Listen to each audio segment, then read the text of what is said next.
Baik, assalamualaikum warahmatullahi wabarakatuh. Kembali lagi bersama kami di sini Persatuan Bengkulu dan Sumbar. Baik, kali ini saya ditemani oleh teman-teman saya. Yang pertama ada Saya Fadri Sertadensa, bisa dipanggil Fadri. Dan saya Hasbi Azwi, biasa dipanggil Hasbi. Saya sendiri Zeki Putra Diwahana. Dan saya Dewi Dilindo. Baik. Nah, di sini kami dari Bengkulu dan dari Sumbar. Bisa dibilang kami di sini Persatuan Bengkulu dan Sumbar ya.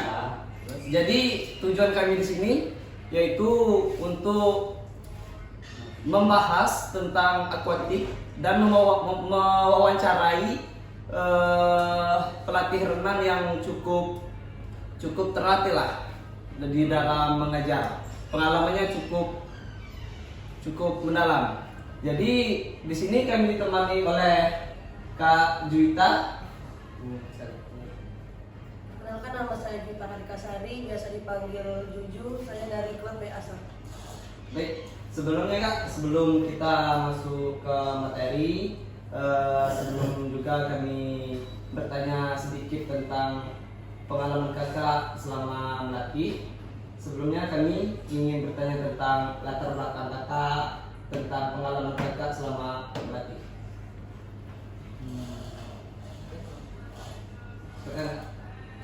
Contohnya di Kakak asalnya dari mana, ya kan?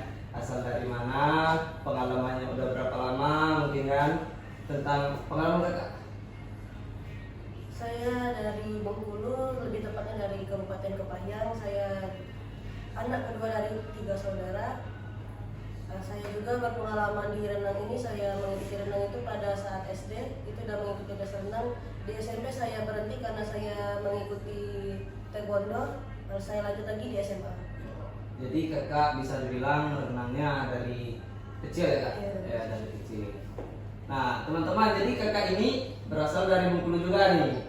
Jadi termasuk dari komplotan kami bertiga ya kan? Nah jadi kami berdua aja yang dari Sumbar. Ya, jadi untuk selanjutnya di sini kami ingin sedikit bertanya lagi nih Kak tentang pengalaman Kakak. Balik lagi pengalaman ya Kak.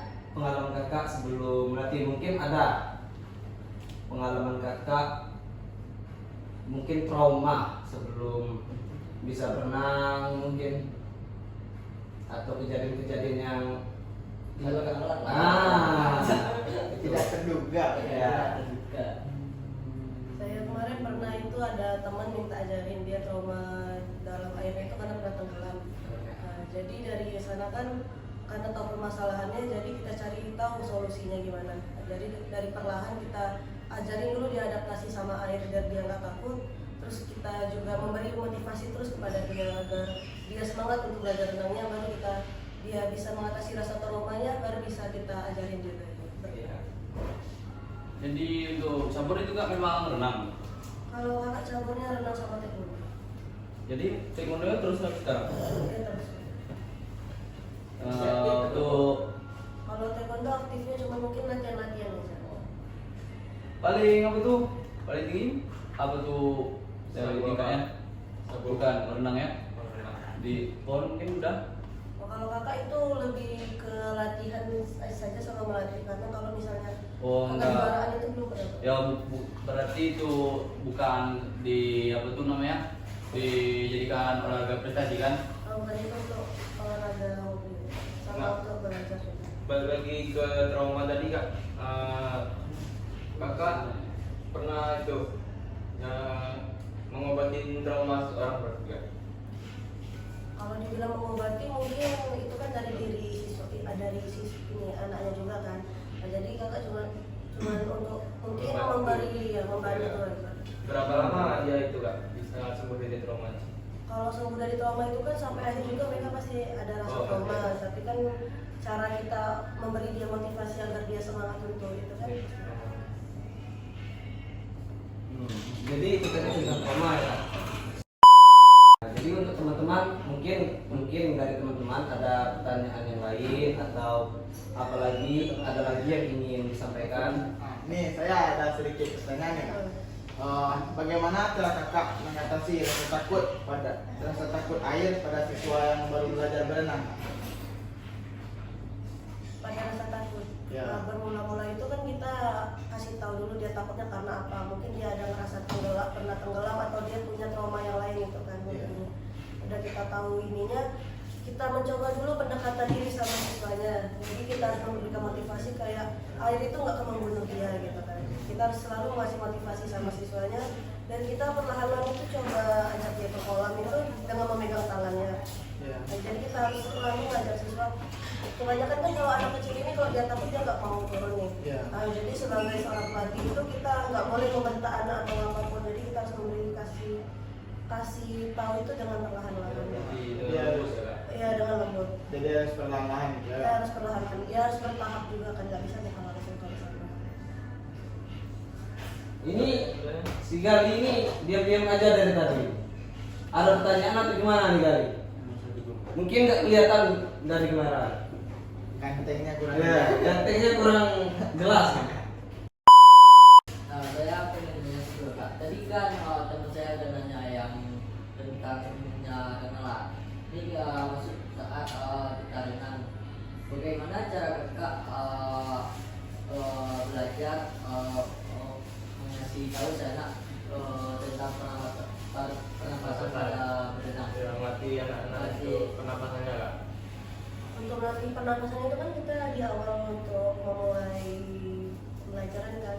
Jadi di pernapasan itu kita itu pertama memulai dengan memegang kolam itu, melakukan tarik nafas terus itu jumlahnya 10 sampai 20 kali. Itu kita menarik nafas melalui ambil nafas dari mulut, dikeluarkan lewat hidung. Itu kita selalu memberikan itu setiap sebelum mulai. Nah juga kalau misalnya sudah berenang ya ke ujung itu juga harus melakukan itu lagi karena biar nafasnya stabil juga kan. Kebanyakan anak itu kalau misalnya dia berenang tangan sama kaki pernafasannya yang susah. Nah, jadi kalau misalnya kita sebagai pelatih itu cara dia untuk bernafas agar tenang itu kan kita harus tahu juga. Nah, caranya itu kita lihat dulu dia bernafasnya tuh nggak bisa naik kepalanya atau dia emang tenggelam gitu, minum air ya kan. Nah, kalau misalnya dengan cara itu berarti kita harus lihat juga kaki sama tangannya. Kalau misalnya dia barengan, kalau kayak dada kan kaki dulu baru tangan dulu baru nafas.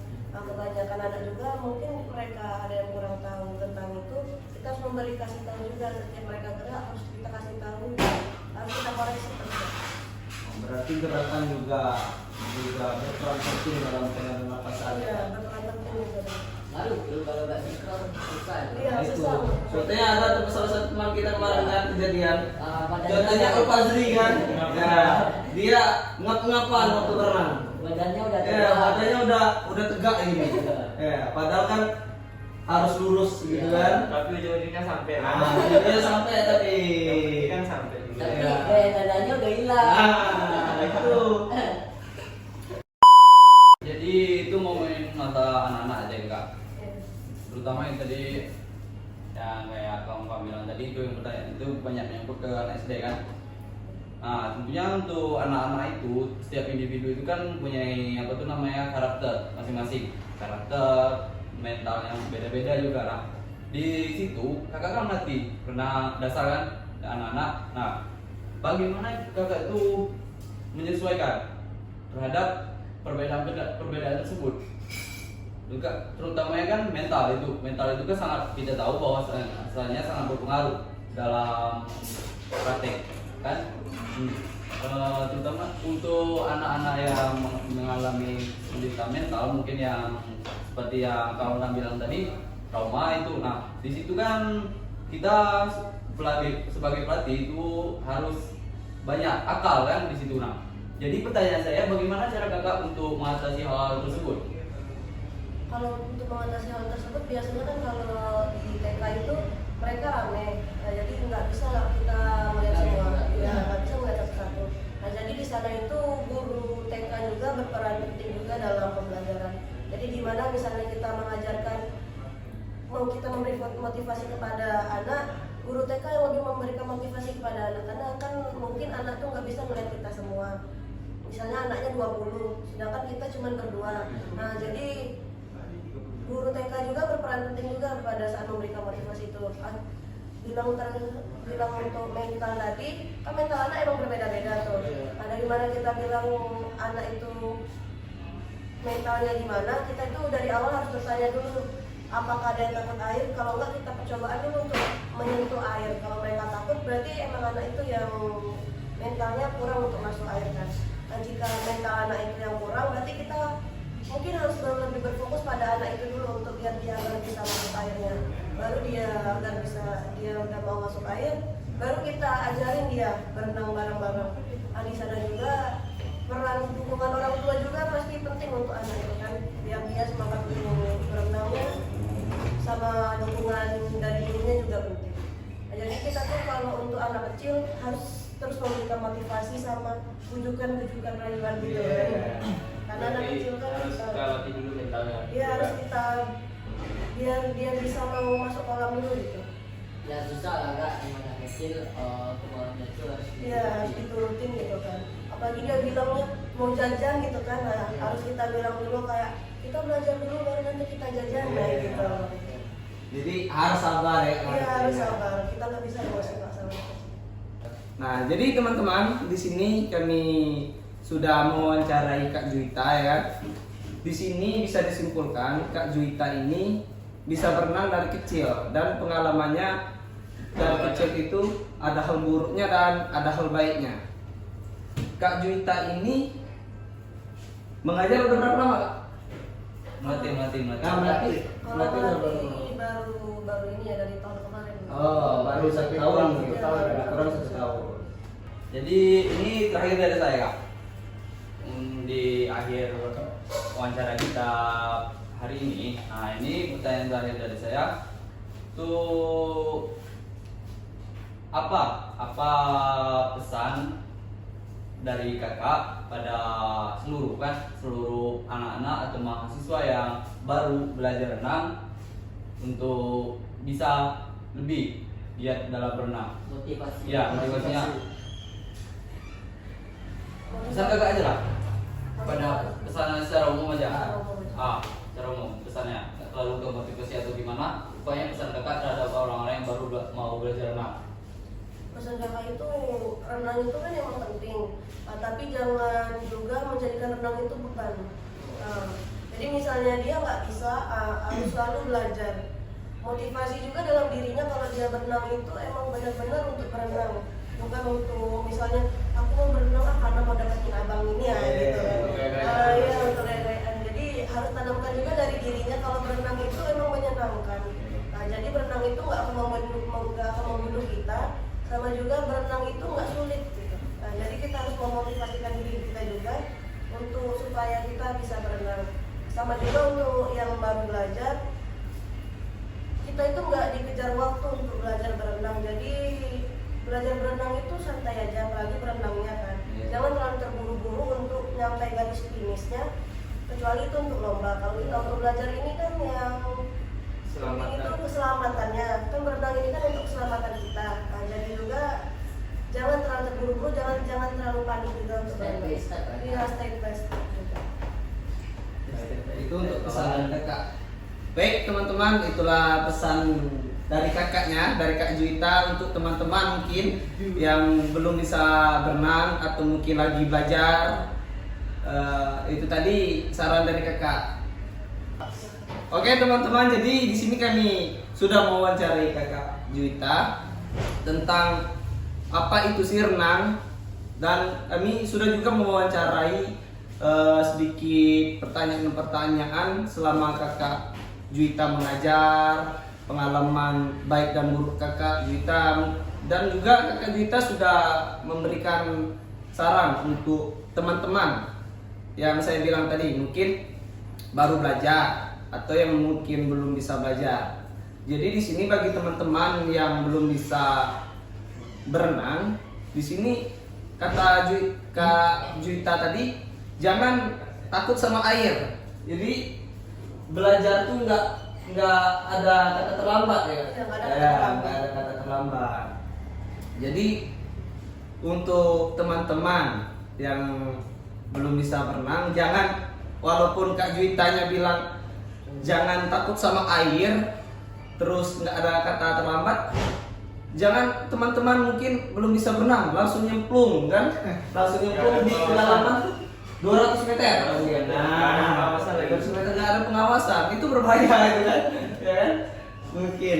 Nah, jadi itulah wawancara kami untuk mewawancarai Kak Juwita, dan sedikit pertanyaan-pertanyaan kami mengenai tentang akuatik atau renang. Jadi mungkin itu aja ya kan? Ya. Nggak ada lagi kan? Pas. Mungkin untuk Panas dan Tegar bisa belajar sama Kak Juwita. Dia orang Curug ini. ya. Jadi katanya orang Curug dari Ya, satu daerah tuh. Satu daerah sama Panas sama Tegar. Oh, berarti pesan dan Iya. untuk Paris dan Iya. Bisa berenang. Baik, itulah wawancara kami hari ini.